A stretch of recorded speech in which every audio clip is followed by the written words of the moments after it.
しかないよな。神に愛された美少女ひまりちゃんと優がやり直したいって言うならやむなしっていうか。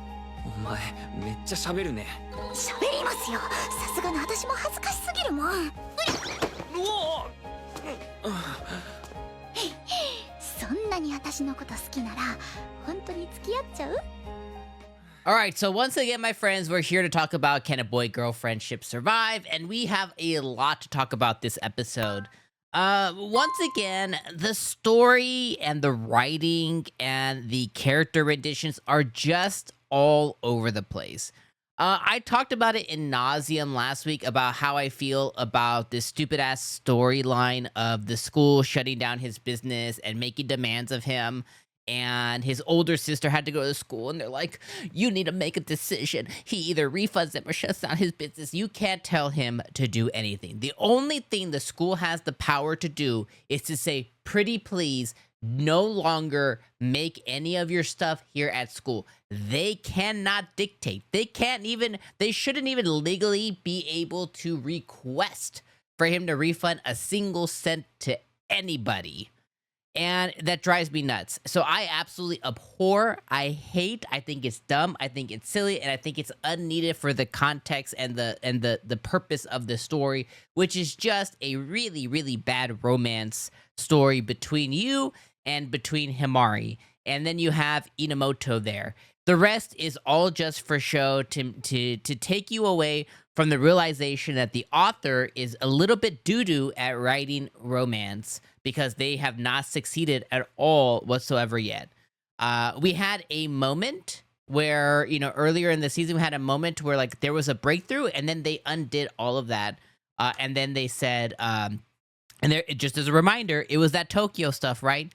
They basically had a confession, and then they just basically restarted their friendship. And it was so stupid and so dumb. So after that, I already knew that, hey, the writer has the chops to obviously make it and get their webtoon, manga, whatever, serialized and to get it, adapted into an anime. So they got skills. I'm not going to shit on them. But at the end of the day, it just shows you that, hey, man, it's going to be so hard to say. If you have the passion and the know-how, anybody could get this far.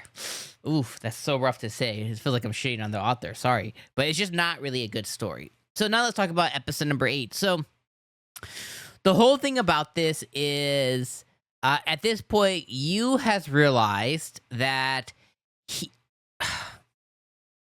he's only making accessories for Himari. No shit. I think we all knew that, right? It makes total sense.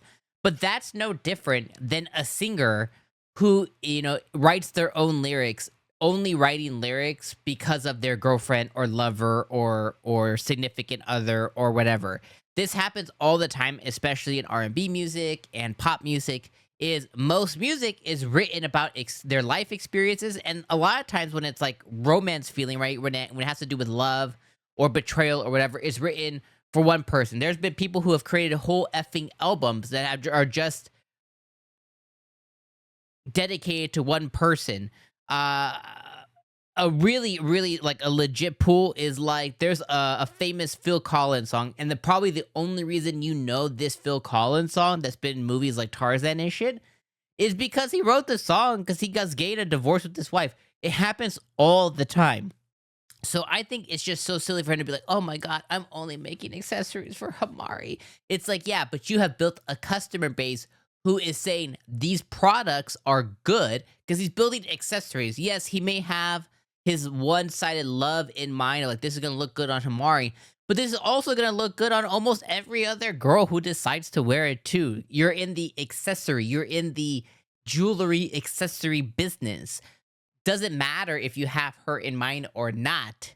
It was good enough to sell a bunch of items to a bunch of people, including these other students who didn't have a problem with your accessories until whatever thing they made up in their mind of oh, this guy who's never noticed me is going to notice me when I wear these pair of earrings. Okay, you are a idiot, and you're dumb, and you made that decision. It has nothing to do with his accessories. So it just gets me so mad. It's just a dumb point. But anyway, the episode continues, and he realizes he's making the accessories for Himari, and that totally ruins his day. And even Enomoto's like, so what, dude? And Himari's like, she takes the route of like, we won't be best friends anymore if you don't make accessories. And he's like, what the fuck you mean? Like, what do you mean we're not gonna be friends? And she's like, this was my dream too. And then that's just a dumb thing. So then pushes him to just hang out with Enomoto more. And I like her because she has the most, like, she's like the most centered around like realism. You know, she was like, doesn't matter who you make accessories for, it's about the enjoyment of it. And if you don't make them, like, you'll just get closer to me, and that's cool. You know, she's super straightforward, and you love that. But of course, most girls like her don't win. It's the toxic behavior one that ends up winning, which is the Himari stuff. And then that wakes up you, and then you apologizes to Himari, which he really shouldn't apologize, which leads Himari to apologize to him about lying about Tokyo, which he should make a big deal about because he was about to throw away his whole life, you know, for a friend. And then that leads them to be closer. Then Himari once again is like, oh, well, you know, at this point, should we just date? And he's like, absolutely never. I refuse to tell you about my real feelings ever. It's like, okay, fucking just, you know, like it's just so frustrating to watch. And then what happened after that? Nothing. I think nothing happened after that, right? Enomoto's sister lands, and apparently the guy who's always holding the fan, the really spicy guy, he goes and picks Enomoto's sister up. And Enomoto's sister's name is Miss Red Hair Girl. It is Kuraiha. And I guess she's gonna come in and just like a whirlwind start messing stuff up. It just sounds like we're about to head into another dumb storyline that's gonna get us further away from Himari and you to realizing their feelings, because Enomoto's sister's probably gonna come in and like push her sister's agenda, or just, you know, come in like a tornado or something. It's just gonna be some other storyline for us to be on episode 12, and then we'll probably end with like, oh, we kiss, but does that mean we're going out? And then they'll both be like, absolutely not. God, I could just see the writing on the wall. This show's so frustrating. This has been one of the most disappointing shows of the season. I'm gonna leave you guys in those thoughts. Let me know you guys' comments in the comments below. I'll see you for sure next week for episode 9.